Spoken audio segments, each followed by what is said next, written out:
Jon Jones is the greatest ever to grace the octagon, 100%. And he has that it factor.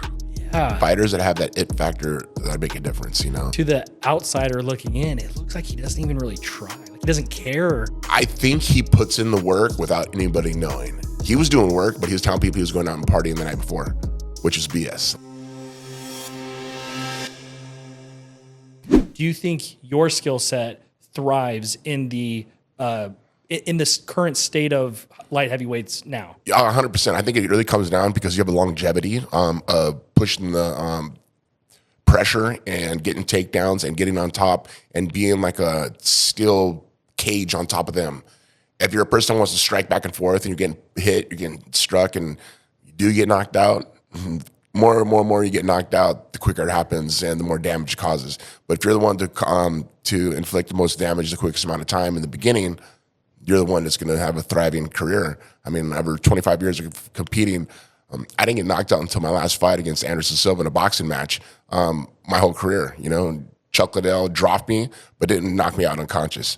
The only person that knocked me out unconscious was Anderson Silva, and he hit me behind the head.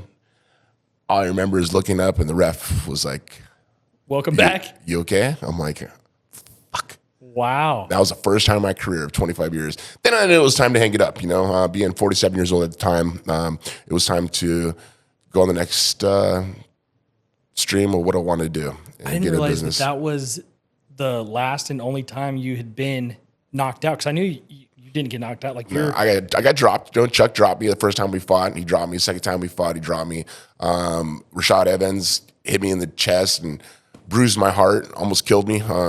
But most of the fights were just referee stoppage. Speaking of, you know, your strategy, your dominant positioning, if you were fighting today still, or, you know, you were in your prime, whether they're current fighters or historical fighters, who would you want to fight today? Alex Pereira, for sure. He was a striker like Chuck, but with no wrestling skills. Let me take it back, because I don't want to disrespect him, because he's a true champion. He's an awesome guy. His wrestling ability wasn't at the level of Chuck was. Chuck's ability, I mean, we did this wall walk. We learned how to do half guard and using the together. Fin. Yeah, right? together. So. We built on that together. I mean, I stole it from Frank Shamrock, but we built on it together. If the guy took you down, we're going to use the fence to get up. Pereira doesn't know that. His striking is phenomenal like Chuck's was, but his takedown defense, I don't think is as good as Chuck's was. But at the same time, if I was in my prime, that'd be someone that I would love to fight. And then on the same note, who would be somebody you wouldn't want to fight? Mainly because maybe their skill sets really play or negate some of your skill sets.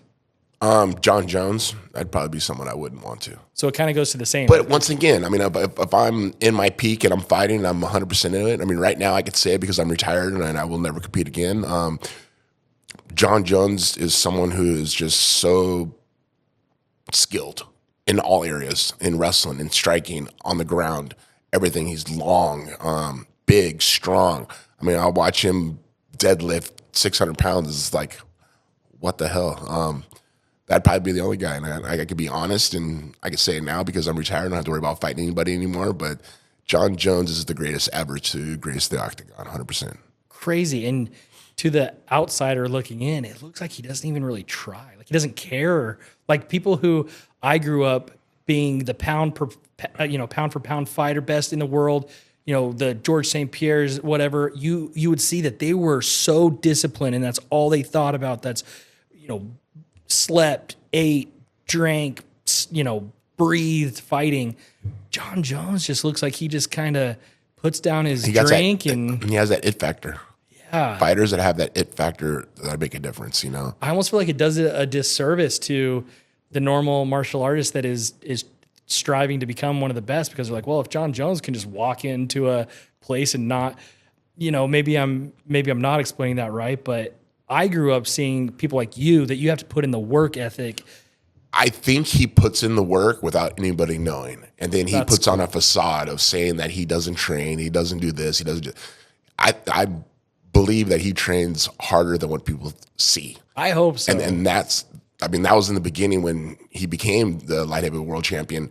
He was doing work, but he was telling people he was going out and partying the night before, which is BS. That's bullshit. That was just a facade that he was making people believe one thing and thinking the other. So they come out and they try to strike with them, wrestle with them, and try to push them, and realize they're big mistakes because he was prepared. Underestimating him. Yeah, underestimating him. He was prepared.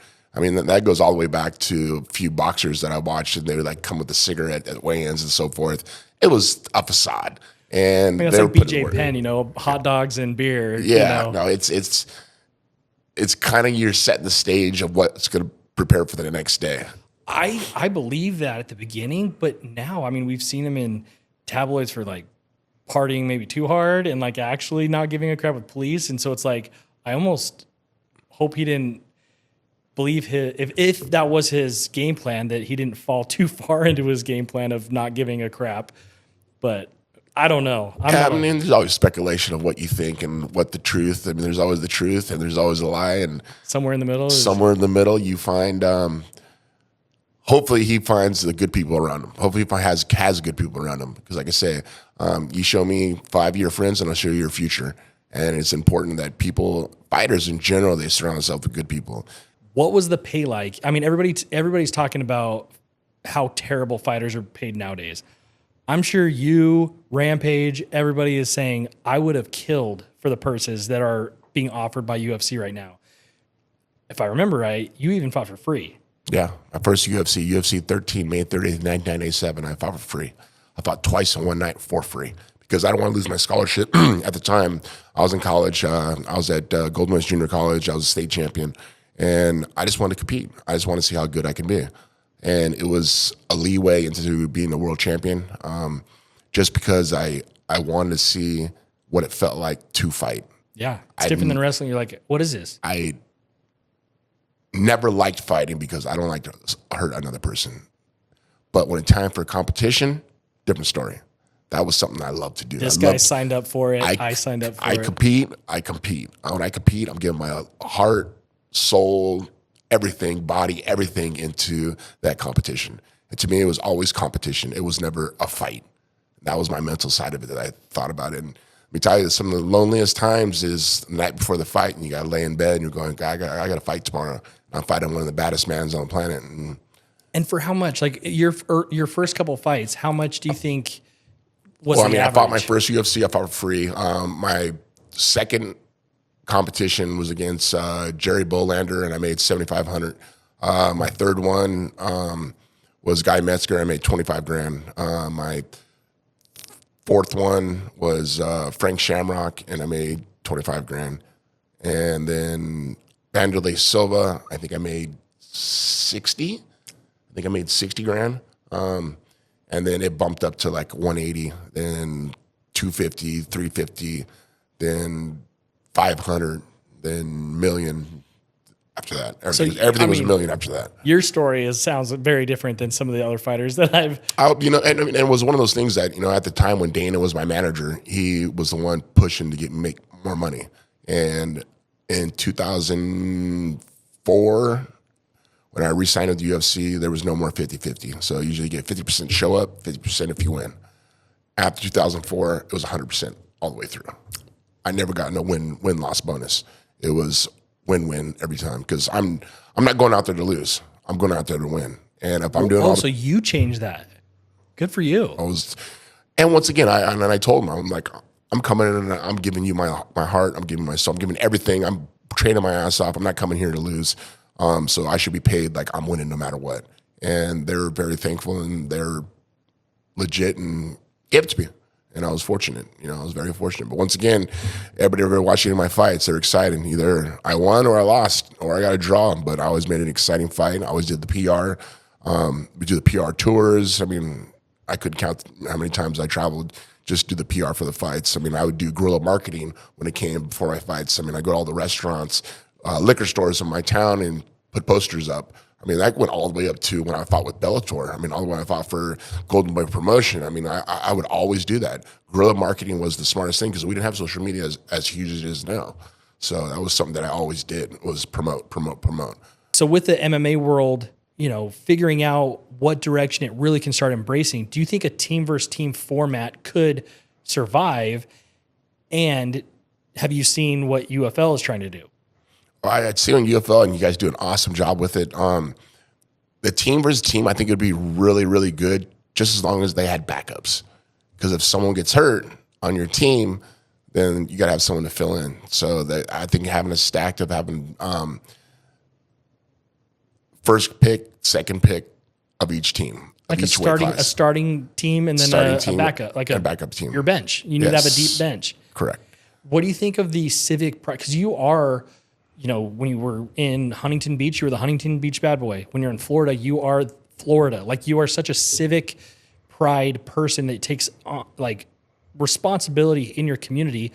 Do you see the benefit of trying to build a franchise team that's your MMA team, that no matter, the fighters that come and go, do you see the likelihood of an MMA team having that same type of community pride that, say, an NBA team has? 100%. And I think just building that and doing it the right way of getting the right fighters. There's so much opportunity now because there's so many young fighters that started when they're 5, 6 years old, and now it's 20 years later. Now they're in their 20s, 25, and great competitors, and that's all across the world. And in Florida, there's a lot of them. They just never get the opportunity to compete in a league as UFL can give an opportunity for them to make it happen. And that's at all levels, all the way down from, 125 all the way up to heavyweight. That opportunity is wide open. And with your background of wrestling, I feel like you understand it more than a lot of MMA fighters that maybe, come from the Muay Thai background or come from just, individual competing. But in a wrestling format, when you are fighting on a team, you wrestled to get your spot in that weight class, but you still have to make sure you're getting your points for your team. I feel like it makes sense. It would make sense to you more than most people that it can be a collaborative, you want to win. You're an individual fighter. You want to win for your record. But to be able to go out there and know that you need to finish a fight quickly so that the rest of your team gets a $50,000 bonus, do you see that being something that fighters could get used to taking on their responsibility? I think that'd be great because, this is kind of like the idea through wrestling. When we do dual meets against other teams, you get 6 points for a pin, which would be a knockout. You get 5 points for a tech fall, which is be a technical knockout or winning all 3 rounds. Yes. Or you just win by points, which is only 3 points for the team. So having that point structure for a team to win, and then you get an extra $50,000 if your team wins. Each guy's going, I'm going to go out there and try to knock this guy out. And everybody gets a knockout, and that's 6 points per knockout. And I feel like that's what made UFL 5 so special, was because Phoenix Henry's team was winning the whole time. Frank's team Vegas was, staying close, so it wasn't a blowout. It came down to the very last fight, and all the Arizona fighter had to do was not get finished before the 3rd round was up, and the team won. The Vegas fighter finished the Arizona fighter with a Peruvian necktie right before the end of the 3rd round to give their team the win. So he now give every one of his fighters on his team an extra $10,000.